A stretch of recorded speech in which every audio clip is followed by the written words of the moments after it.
Hello, hello, welcome! Sejam todos muito bem-vindos ao Tuning Tuesday repaginado, né? Esse é um espaço para a gente conversar sobre uma combinação que só não é melhor do que a combinação arroz e feijão. Essa combinação é inglês com música. Eu sou a Teacher Hannah, linguista e especialista em educação à distância, do @teacherhannahb, e aqui hoje a gente vai esclarecer de uma vez por todas se realmente é possível estudar e aprender inglês usando música. Vamos lá?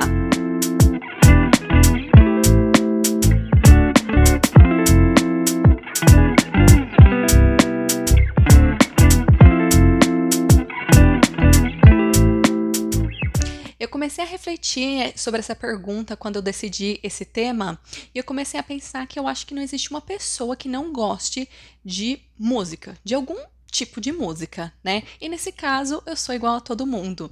Eu sempre usei músicas como uma forma de praticar inglês sem eu estar estudando, por ser muito mais divertido, muito mais leve. E eu lembro que quando eu comecei a estudar inglês, eu assisti o Top TVZ, quem viveu sabe, né, que tinha tradução das músicas que eram internacionais, e eu pesquisava a letra delas na internet, quando não tinha muito mais o que fazer na internet, né, convenhamos. E eu considero que eu cresci relativamente imersa nessa cultura, especialmente a cultura americana, porque eu consumia e ainda consumo muito seriado, filme, música em inglês, principalmente.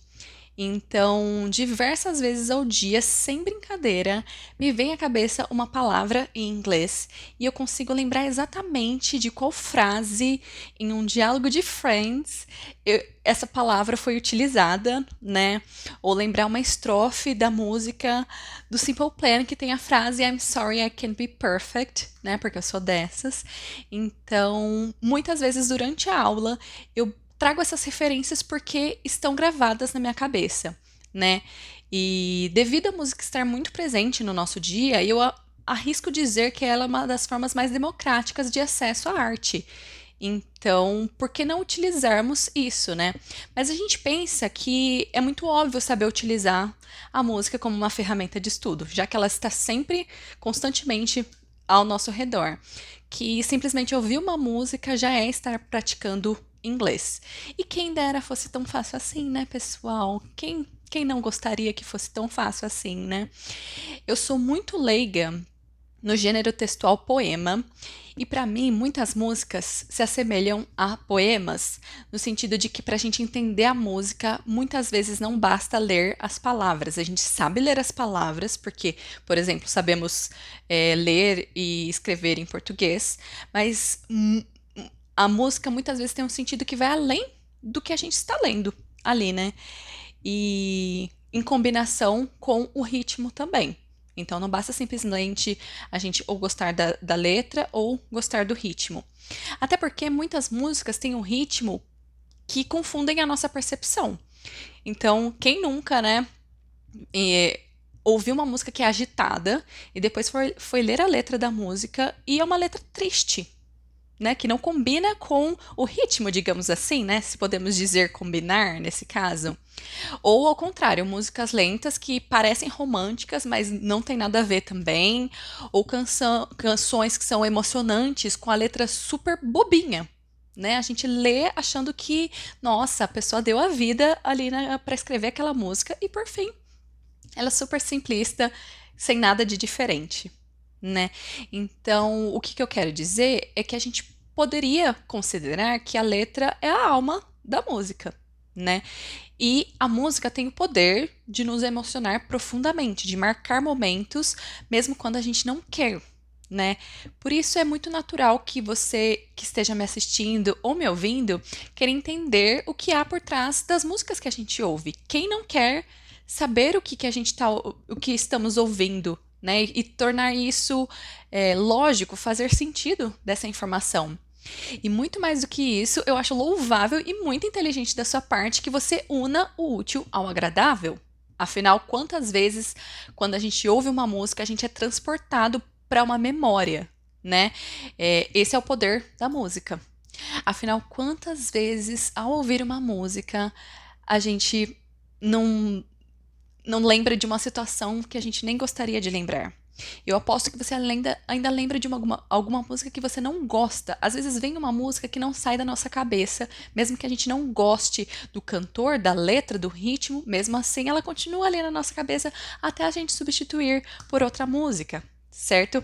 E de alguma paródia que a gente estuda na escola, por isso é tão utilizado para aprender, porque a gente combina ali as palavras utilizando essa música como uma ferramenta, né? Então, algum ritmo que a gente já conhece, a gente transforma isso em uma paródia para lembrar de um assunto que a gente precisa decorar, certo? Então, já que a gente utiliza tanto as músicas e que elas ficam na nossa memória por tanto tempo, por que não a gente utilizar esse recurso ao nosso favor, certo? Então, se a gente pode pensar, digamos assim, que já que eu vou ficar com essa música na minha cabeça, pelo menos que ela sirva para um propósito maior, concordam? Então, é sim possível potencializar demais os nossos estudos utilizando músicas. Primeiro, porque elas estão, como eu disse, diretamente relacionadas com as emoções. Então, qualquer pessoa aprende melhor se está curtindo o processo. Se você gosta da música, com certeza aprender essa música vai tornar o seu aprendizado muito mais fácil, muito mais leve. Outro ponto que a gente sempre considera é que as músicas têm muitas repetições.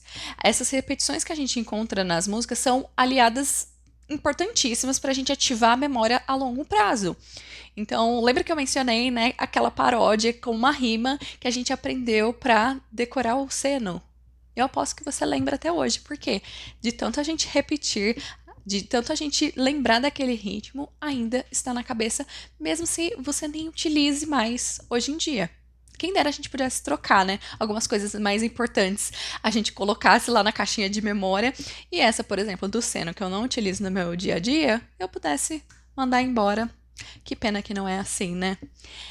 Mas voltando ao nosso assunto, além disso, a gente pode também a música permite que a gente pratique as 4 competências fundamentais no estudo de qualquer idioma, né? Que vocês já estão aí cansados de ouvir o famoso listening, que é a prática de audição, reading, que é a prática de leitura, writing, que é a prática de escrita, e speaking, que é a prática de fala. Então, a música permite que a gente pratique essas 4 competências com uma só ferramenta. Aqui nesse episódio eu expliquei o porquê você deve usar música para estudar inglês e no próximo episódio eu vou te contar o como. O passo a passo que vai te orientar, né, nesse mar de informações disponíveis na internet de como estudar com música. Vou te dar o caminho aqui bem mastigadinho. Muito obrigada por você ter me acompanhado até aqui. Não esquece de seguir no Instagram e no YouTube o @teacherhannahb, que por lá eu trago muito conteúdo legal para te ajudar nessa jornada de student e para compartilhar a minha jornada também como student. Te vejo lá. See you!